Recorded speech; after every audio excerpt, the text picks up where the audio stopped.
Belilah perusahaan yang memperkaya semua pemegang sahamnya dengan adil. Janganlah membeli perusahaan yang hanya memperkaya pemegang sahamnya yang merangkap sebagai komisaris dan direksi. Oke, jumpa lagi dengan Edwin di channel analisis laporan keuangan. Oke, ini saya mau bahas sesi kali ini di bahas apa? DILT ya, Intilan Development TBK gitu. Ini menarik atau enggak? Ya, kita cek aja bareng-bareng ya. Oke, jadi kita disclaimer dulu ya. Jadi video ini disusun oleh saya sendiri, Edwin, dengan tujuan berbagi analisis dari sudut pandang pribadi saya. Jadi isi pemaparan materi hanya sifatnya edukasi dan informasi umum, bukan merupakan rekomendasi investasi, dan nggak dimaksudkan sebagai ajakan buy, hold, atau sell saham yang dibahas. Deal ya. Oke, jadi setiap keputusan investasi ini adalah tanggung jawab masing-masing teman-teman ya, bukan tanggung jawab saya gitu. Jadi do your own research. Jadi kalau memang menarik ya silahkan analisis sendiri gitu ya. Jangan percaya sama saya gitu. Oke, jadi untuk menilai gitu ya deal gitu, saya selalu melihat perusahaan itu dengan 3 kriteria utama. Itu yang pertama adalah wajib gitu ya, perusahaan itu wajib membagikan dividen. Kenapa? Karena perusahaan yang membagikan dividen adalah perusahaan yang sudah terbukti mencatatkan profit dari bisnisnya. Gitu. Jadi setelah profitnya itu disisihkan gitu, lalu ditransfer ke rekening kita, gitu bisa kita nikmati, bisa kita belanjain, gitu. Berarti benar nih perusahaan memang untung, gitu, bukan untung di atas kertas, gitu. Dan pastinya perusahaan yang bagi dividen adalah perusahaan yang pro kepada kita pemegang sahamnya, gitu ya, pro kepada kita, gitu ya. Jadi kalau misalnya perusahaan ini nggak bagi dividen, hati-hati, gitu ya. Jangan-jangan perusahaan itu hanya memperkaya sebagian pemegang sahamnya atau sebagian orang yang menjabat sebagai komisaris atau direksinya aja gitu. Karena kan mereka yang menjabat itu udah dapat gaji besar, apalagi untuk level ini gitu. Komisarisnya nggak mungkin tuh kecil gajinya gitu. Jadi ketika memanage perusahaan itu buruk gitu ya, harga sahamnya terjun bebas gitu, nggak pakai parasut lagi, nggak peduli gitu ya, udah dapat gaji besar, enak gitu. Jadi hati-hati ya dalam memilih perusahaan. Dan pastinya perusahaan yang bagi dividen itu adalah perusahaan yang punya kondisi bisnisnya sehat. Gitu. Jadi kalau kondisi bisnisnya nggak sehat, rugi melulu, susah arus kas, bunganya terlalu utangnya terlalu besar, nggak akan kepikiran buat bagi dividen, pasti mikirin survivalnya dulu gitu ya, operasinya cukup nggak gitu ya, bisa bayar utang nggak gitu. Tapi ingat lagi-lagi ya, kalau yang udah digaji ya udah nggak usah pusing gitu. Oke, nah selain itu kalau teman-teman udah tahu nih perusahaannya bagi dividen gitu ya, udah tahu nih kondisi bisnisnya bagus, hati-hati juga gitu. Kenapa? Pastiin itu dijualnya itu pada harus under value, jadi belinya itu harus under value, jangan pas over value, jangan ketika harganya sudah terlalu tinggi gitu ya, karena itu rawan koreksi gitu, nanti teman-teman akan mengalami capital loss gitu ya. Jadi ya tadi gitu ya, sebelum teman-teman membeli saham, berinvestasi gitu, gunakan akal sehat Anda ya. Jangan ikut-ikutan orang, jangan FOMO, jangan percaya rumor, jangan terlalu percaya berita juga, jangan mudah percaya analis, dan jangan percaya sama saya juga. Gitu aja, teman-teman harus analisis sendiri gitu, karena saya di sini juga hanya sharing dari sudut pandang saya. Apa yang saya anggap baik belum tentu baik untuk di mata teman-teman. Sebaliknya juga sama seperti itu. Gitu. Nah, jadi karena tadi disebutkan dengan nilai wajar gitu, yang saya lakukan memang mengikuti konsep value investing gitu. Jadi saya melakukan ini udah dari dulu 2016 gitu. Memang masih relatif baru ya 2016. Masih berapa 9 tahun di bursa gitu, sampai sekarang itu memang kayak gini. Jadi ketika saya membeli itu, saya akan membeli ketika harga saham itu di bawah nilai wajar ya, menggunakan PBV sama dengan 1. Atau jadi misalnya belinya di 0,95, 0,9 ya, pokoknya di bawah 1. Cicil beli, lalu seiring berjalannya waktu baru saya take profit ketika PBV sama dengan 1. Udah gitu ya, sampai situ aja. Atau memang hold lebih lama kalau memang perusahaannya bagus gitu. Jadi kalau misalnya lihat dari tabel, saya ini memang nggak cari yang multi bagger gitu ya, unik, aneh juga gitu. Cuman nggak apa-apa, memang seperti ini yang saya biasa lakukan gitu. Jadi saya cari yang wajar-wajar aja lah gitu. Nah, jadi prinsipnya gimana? Prinsipnya sama untuk semua investor gitu. Prinsip investasi itu semuanya sama. Harus sabar gitu ya, berorientasinya jangka panjang. Nggak bisa kita sebulan, 3 bulan, 6 bulan pengen auto kaya gitu ya, nanam 1 juta jadi 100 miliar gitu. Kalau di saham sih agak susah ya gitu ya, menurut saya gitu ya. Jadi harus harus ya sabar lah gitu ya, dari modal beli saham rutin gitu ya, pada perusahaan yang baik nanti nilainya bertumbuh gitu. Jadi nggak bisa gitu. Kalau sepengalaman saya minimal 1 sampai 3 tahun baru berbuah, baru kita bisa panen gitu. Tapi kalau lebih cepat ya bagus gitu. Entah beruntung juga gitu ya, bisa jadi gitu ya. Cuman nggak, rezeki masing-masing. Lalu harus fokus pada value. Tadi ya nilai intrinsik perusahaan atau nilai wajar perusahaan gitu. Misalnya saya pakai PBV nih. PBV itu kan komponennya ada dua, ada price, ada book value. Saya fokusnya di book value-nya dulu ya, berubah tiap 3 bulan sekali. Lewat mana? Lewat laporan keuangan yang terbit gitu. Jadi setelah saya fokus ke book value, baru saya tentukan price-nya ini, entry price-nya tepatnya. Price ini berubah tiap hari, berubah tiap detik, apalagi pas saat jam perdagangan. Jadi capek gitu ya, buat saya agak capek kalau saya jadi trader gitu jangka pendek gitu, karena saya nggak sanggup lah liatin chart terus gitu. Saya udah pernah melewati kok masa-masa itu gitu ya. Salah nggak, sesat nggak, enggak gitu ya, nggak ada yang salah kok dengan teknikal, nggak ada yang salah juga dengan trading jangka pendek buat saya. Cuman ya kembali cocok-cocokan aja gitu ya, nggak semua orang juga sabar hold lama kan gitu. Jadi tiap orang ya kembali ada stylenya masing-masing, dan ini yang cara saya. Kenapa gitu ya tadi harus sabar, fokusnya pada video? Karena harga saham itu pada akhirnya akan mencerminkan kinerja fundamental perusahaan dalam jangka panjang. Ini jangan lupa gitu ya. Jangan heran kalau banyak perusahaan-perusahaan yang bermasalah, yang nggak bagus itu dihargai harganya gocap atau kurang dari gocap atau malah sampai delisting gitu ya. Gitu. Jadi ya memang seperti itu. Ingat, dalam jangka panjang gitu. Jadi jangan heran perusahaan-perusahaan yang buruk tiba-tiba digoreng harganya naik gitu. Jangan kaget. Karena jangka pendek itu kadang memang nggak masuk akal gitu, kadang nggak ada hubungannya gitu. Tapi dalam jangka panjang nanti juga akan kembali lagi kok. Perusahaan bermasalah nanti juga akan gocap lagi kok. Gitu, sebagian besar seperti itu gitu. Jadi saya nggak akan cari saham-saham yang harganya digoreng naik gitu ya. Memang untungnya menggiurkan gitu ya. Cuman saya tidak memilih saham seperti itu. Nah, lalu saya analisisnya gimana gitu. Saya hanya pakai sedikit dari fundamental. Ya, fokusnya hanya di laporan keuangannya aja, sedikit rasio sama valuasi saham PBV. Udah, sampai sini aja. Gitu ya. Jadi untuk ekonomi makro sektoral ini saya nggak lihat gitu ya, nggak gitu ngerti juga gitu ya. Mungkin bisa teman-teman kalau misalnya yang memang mau benar-benar fundamental harus lihat semuanya ya. Idealnya sih seperti itu supaya dapat gambaran penuh. Nah, jadi gitu ya harus paham gitu ya neracanya, laba ruginya, arus kasnya, karena nanti ketiganya ini nanti mereka akan bercerita tentang kondisi perusahaannya. Sehat nggak gitu, bagus nggak gitu.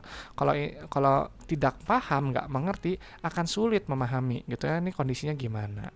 Nah, jadi kalau dari perusahaannya bagus gitu, itu ada 7 ciri perusahaan sehat gitu ya dari laporan keuangannya. Ini versi Edwin, versi saya gitu ya.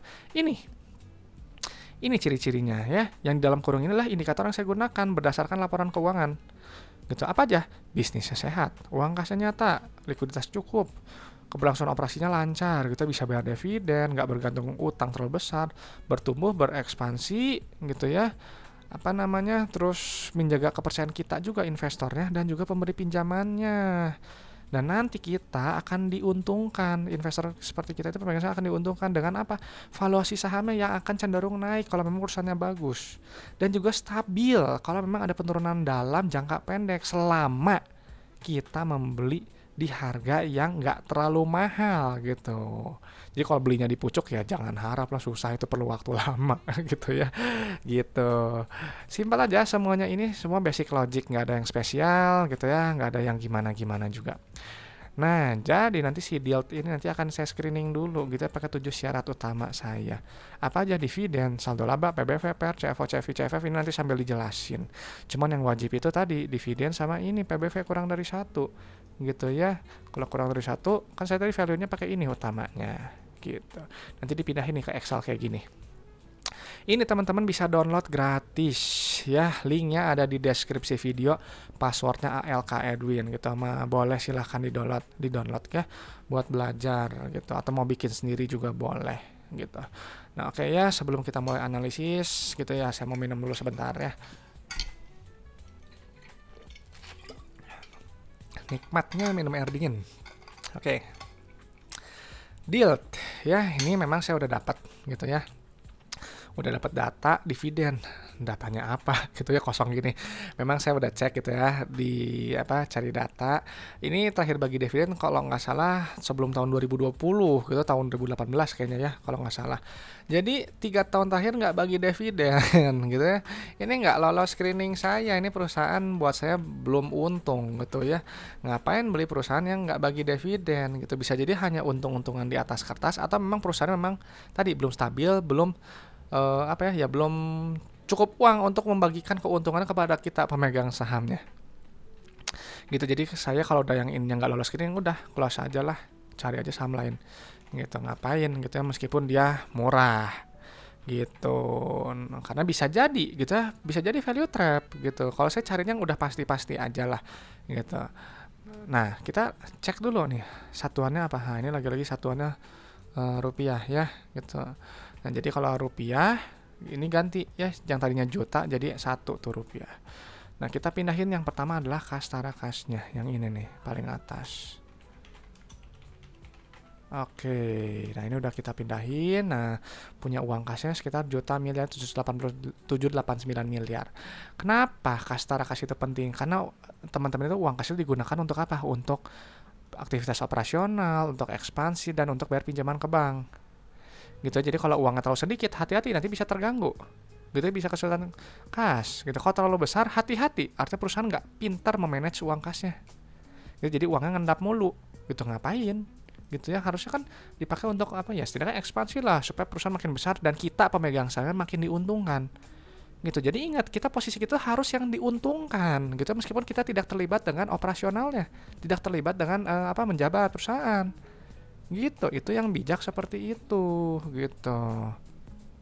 Nah, ketika udah dipindahin, langsung loncat ke bagian ekuitas, terutama di saldo laba yang ini nilainya ya. Ini kita pindahin dulu. Nah,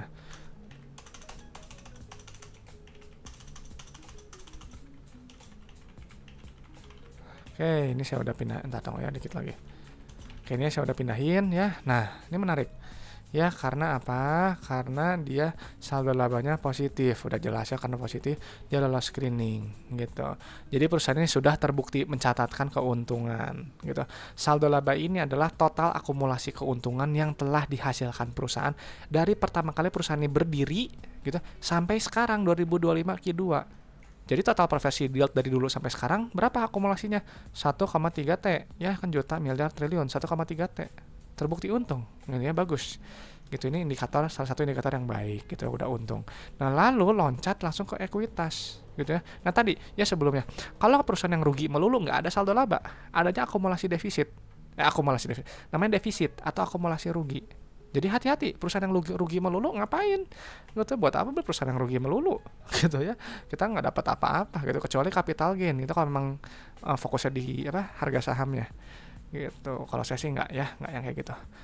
Lah, loncat nih ke ekuitas pemilik yang ini, nilainya kita pindahin ya. Wow, betul. Malesnya kalau yang satuannya rupiah kayak gini, angkanya banyak yang harus dipindahin tuh. Jadi kadang nggak efisien gitu, meskipun dia akurat. Cuma saya lebih suka sih yang satuannya juta gitu ya. Nah, oke, nah ini udah keluar nih ya jumlah ekuitas. Dan lihat nih, rasio saldo laba terhadap modal awal cuma 0,26. Artinya perusahaan ini masih bertumbuh, belum balik modal gitu ya. Kalau balik modal itu nilainya 1 gitu ya. 1 maksudnya gimana, Pak?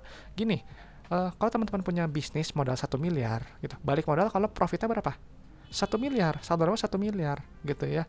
Nah, perusahaan ini masih 0,26, artinya modal 1 miliar masih profitnya itu 260 juta gitu ya. Masih bertumbuh perusahaan ini, belum balik ke modal. Bisa jadi karena masih belum balik modal, bisa jadi ya.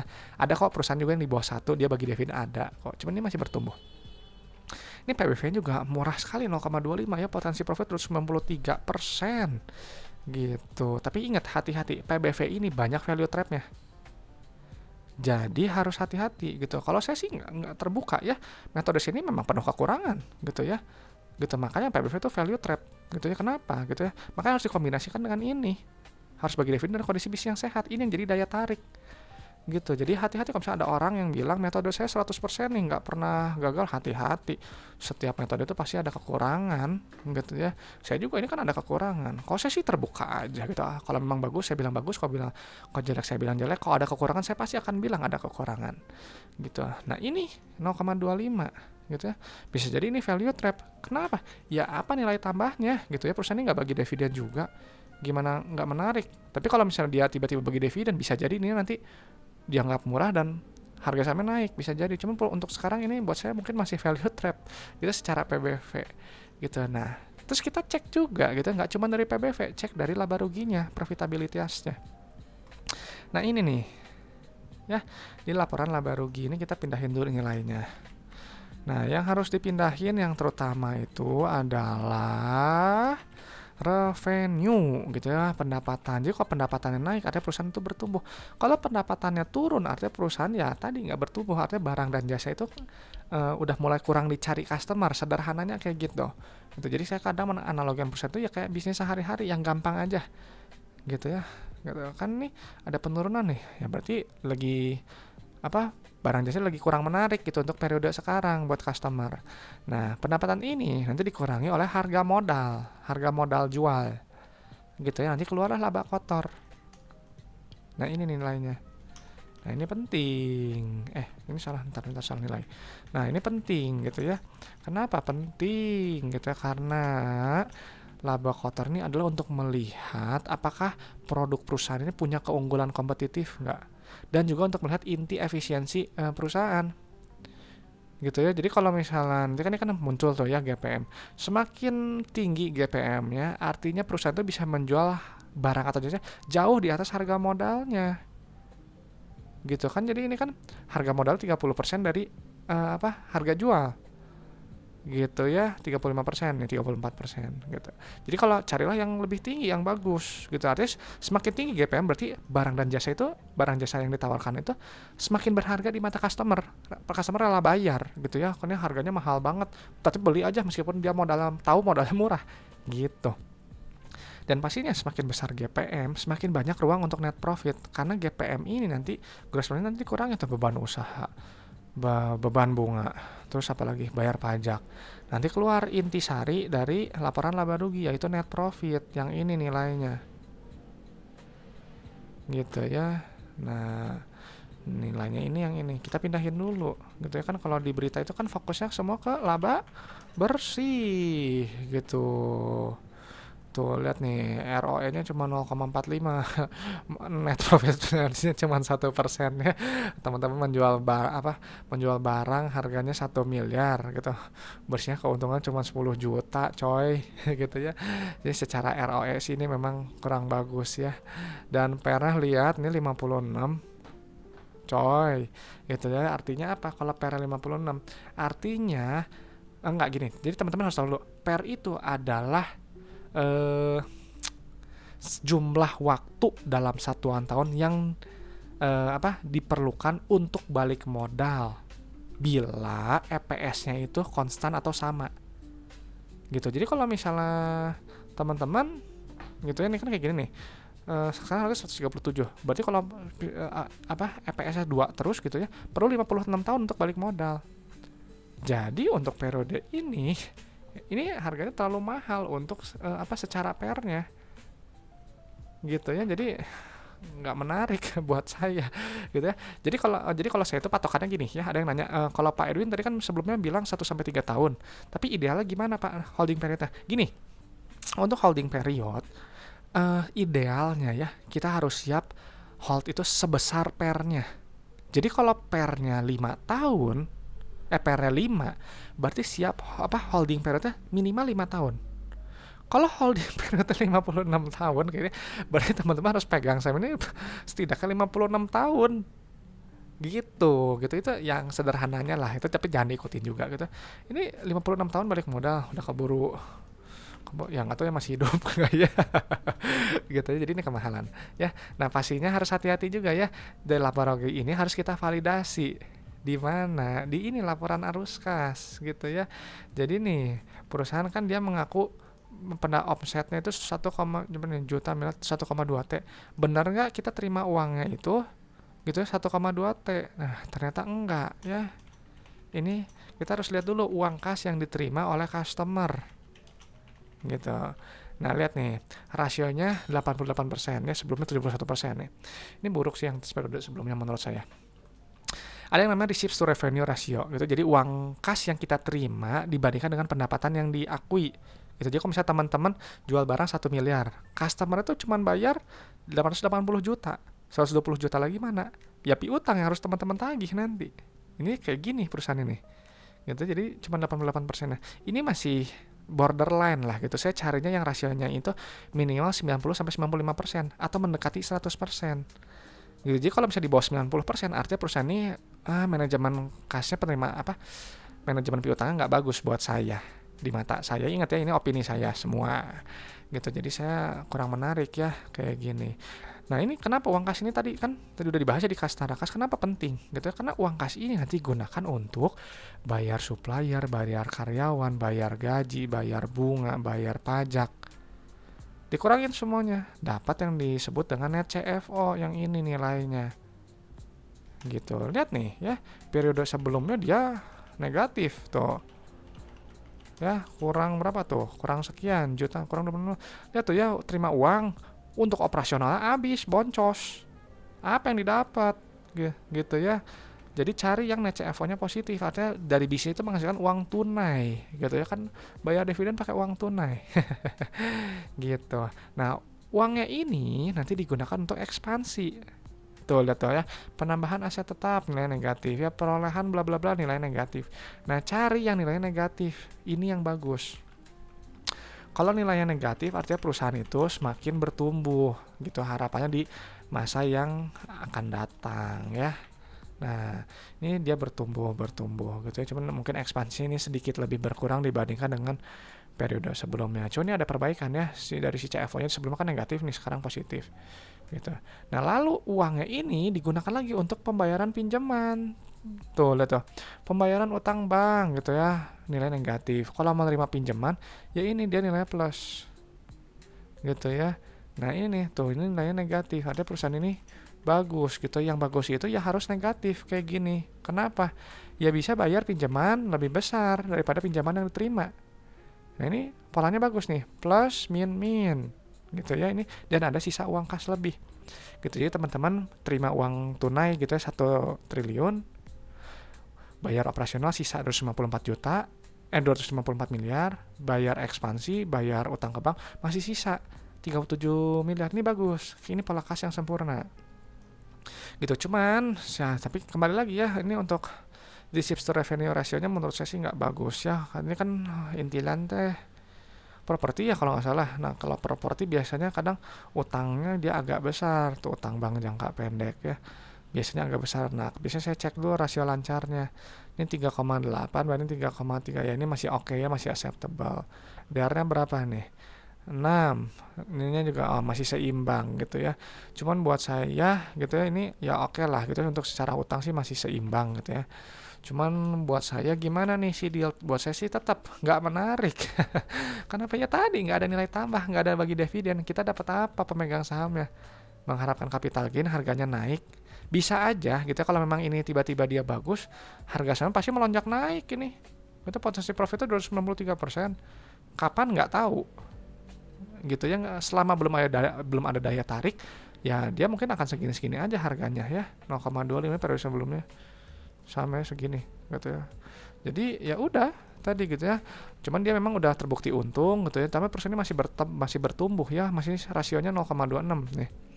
Ya RI to IC-nya gitu masih beran, dan tapi ya memang tadi udah murah, pernya ini nggak masuk akal 56 kali. Tapi secara manajemen kas untuk periode ini bagus. Ya. Gitu ya. Jadi ini ya tadi kesimpulannya tidak menarik buat saya.